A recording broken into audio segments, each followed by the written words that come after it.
shower together afterward, tell a joke afterward, stick around afterward. A student columnist at an Ivy League university claims that the school is suffering an epidemic of lukewarm sex from men who are bad at listening to women. Men at Yale are overwhelmingly underwhelming in bed, Amelia Nierenberg writes in the Yale Daily News. Far too many Yale women have a few good conversations with a guy and feel a real connection, only to be repeatedly disappointed by oomphless coitus. This oomphless coitus is not a permanent state of affairs. Nierenberg claims it's something the men of Yale can fix with a little effort.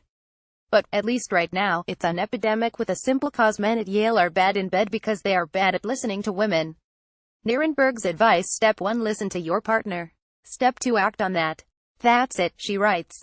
Nierenberg offers several theories for why Yale men are such underwhelming partners. One is that the men of Yale truly do not know how sexually mediocre they are. The other is that they know but just don't care. As part of the solution to fix this campus-wide problem, Nierenberg advises Yale men to be more conscious of how gender dynamics impact conversations about sex, in and out of the bedroom. In order to have constructive conversations about sex, she writes, men have to encourage real constructive criticism.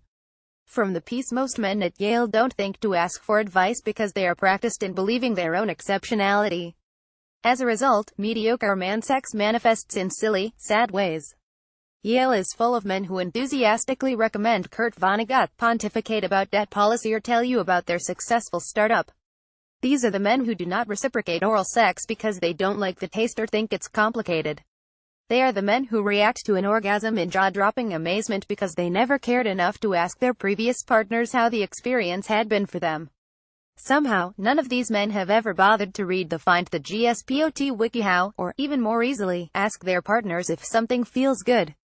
What I'm describing is consensual. It's just really, really mediocre. Nights of half-hearted hip thrusts are a symptom of a larger problem, one also found in club meetings, classrooms, and coffee shops.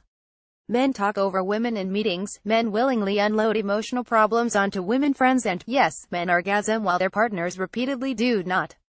In the same way that men at Yale are soft boys in their friendships, they're even more flaccid with their sexual partners. A soft boy, according to Urban Dictionary, is a man who butters a girl up by appealing to her emotions and showing a sensitive side long enough for her to sleep with him, whether or not he actually cares about her or not. Sick. Nierenberg offers other tips for men to improve this problem, imploring them to simulate real relationships as opposed to fake sex-based ones. Shower together afterward. Tell a joke afterward. Stick around afterward. Minor improvements make a world of difference. Read the whole piece here.